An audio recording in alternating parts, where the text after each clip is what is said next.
How to add a buy button on Shopify. My name is Kraus and in today's tutorial I'm going to show you everything needed to successfully add a buy button for your products, and then I'm also going to show you how to place that buy button. You can then actually also integrate the buy button on other sites, like for example your WordPress site as well as a Wix site, but you can also just simply show your buy button right here on Shopify.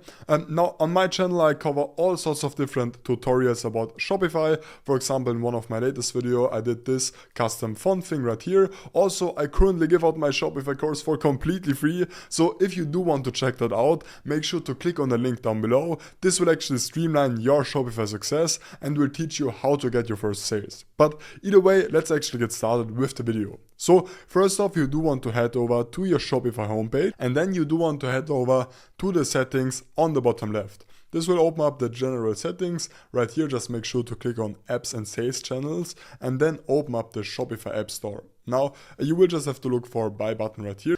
And then you're going to have tons of different options, like for example this quick buy button, and then also this SEO add to cart button. But generally I would actually recommend you to get this buy button channel thing right here, because this buy button thing is actually completely free because it is directly from Shopify. So make sure to just install this right here. This is actually going to be the app that we are going to use, as the other ones all are going to be paid, and generally I think you don't actually need to pay money for a simple buy button. So just make sure to click on open app right here, or simply just install the app on your end, and then this will open up the buy button basically app on Shopify. Then you will just have to click on create a buy button, and you will have to select what kind of buy button you actually do want to create. So there are two different actually ways of doing this. First off, we do have a product buy button, which basically will just lead to a single product, and then you also do have a collection buy button, which basically is recommended for showing an entire collection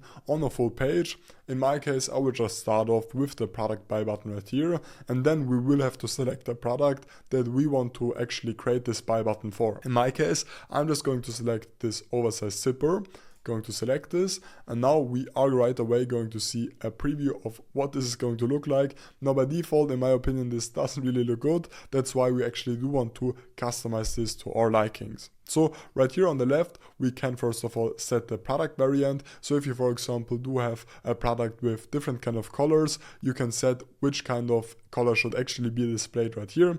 Now in my case, as I don't have any colors for this product, I'm just going to leave this at the default. So as for the layout style right here, you can basically differentiate here between basic, which is actually going to look like this. You can also see this right here on the right. I personally don't really like this style. Classic right here would look like this.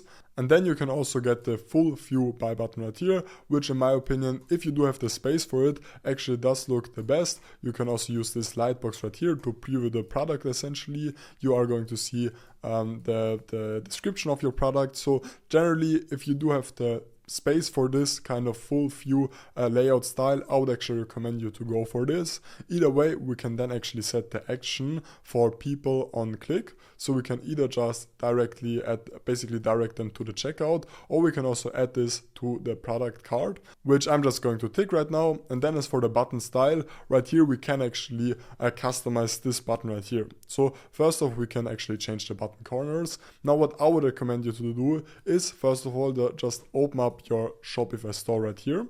So just click on view online store, or maybe let's actually just click on online store right here and then click on customize.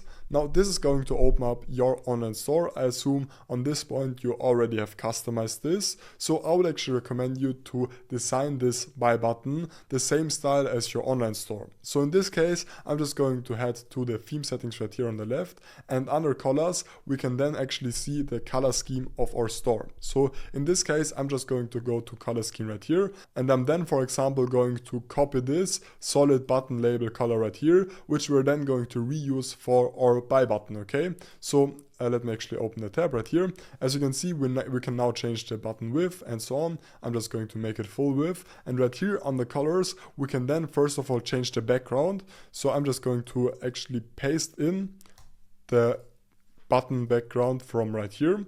And then I'm just going to copy, actually this is just a normal white tone, but either way, I'm then also going to paste in the button text from right here. Basically, if you aren't satisfied with these color schemes, you can actually use tools like coolors.co and to actually get color palettes for your store. This is completely free. You can just use this to get some inspiration on what kind of colors you could use for your store.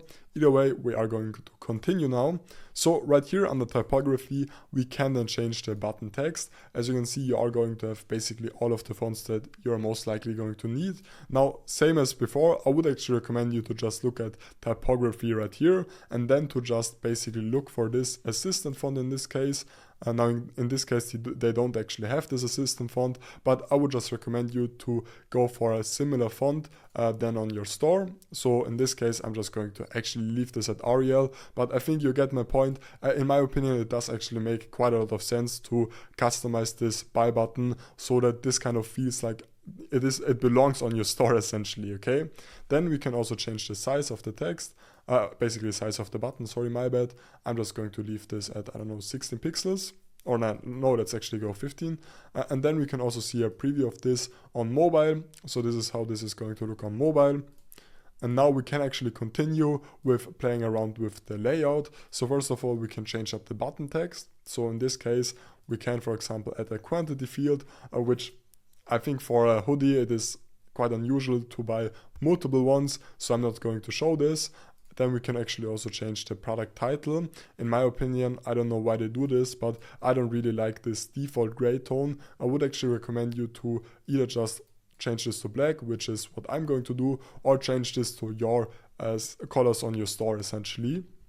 Now, as for the typography right here, we can then actually go ahead and also change the product title. Maybe we are going to change this to, I don't know, I'm just going to leave this at Helvetica Neue Bold because I think it does actually look the best. Then we can actually also change up the size of this. We can change the price, font, and so on. I think you are going to get how this is going to work. You can just customize this right here.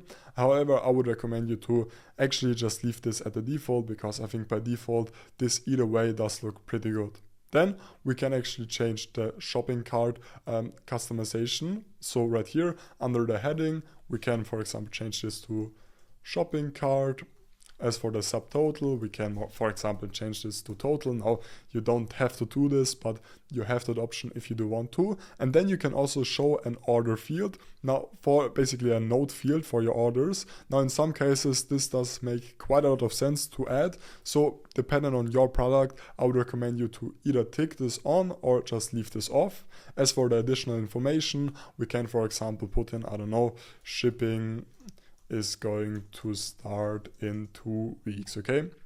As for the button text, we can change this to buy now, I don't know, I'm just making things up right now, and we can then once again change up the colors. So in this case, I would then probably once again change the body text to something black because this is going to look better in my opinion. Then we can go ahead and basically go to advanced settings right here. So for example, we can change up the checkout behavior. By default, this is going to open up a pop-up window. However, you can actually also redirect this in the same tab. Now, if you do want to do this, you have that option, but generally I'm just going to keep this at the open pop-up window option. And then we can actually go ahead and click on next right here on the top right. So now we will actually have to get our button live. So as you can see right here, I'm just going to copy the code. You can actually also integrate your button on separate websites. So for example, if you do have a WordPress website or Squarespace, Wix, and so on, you can also integrate that. However, I will show you how to now actually add this button onto Shopify just for simplicity's sake and just so that I don't waste your time essentially. So to do this, you will just have to click on online store, head over to pages, and now we are going to add a new page for the sake of this video. I'm just going to name this test page 1. And now we are going to save this. Now this is really important. You will have to click on show HTML right here. Basically, you will just have to paste in the code. Now, if we are going to save this and if we're now going to view this page, this button is going to show up. As you can see in this case, we would probably have to go ahead and change up the button styling as this doesn't really look good on this page right here. Now, as you can see, you are going to have your option right here and everything is going to work fine. As you can see, this is going to be added to the cart. And if we are now going to click on buy now, this is going to open up a pop-up. We all know that starting a successful Shopify store can be super hard. That's why I'm right now giving out my Shopify course for completely free. Now you're going to learn everything needed to actually streamline your Shopify success in that exact course, so make sure to click on the link down below to get started.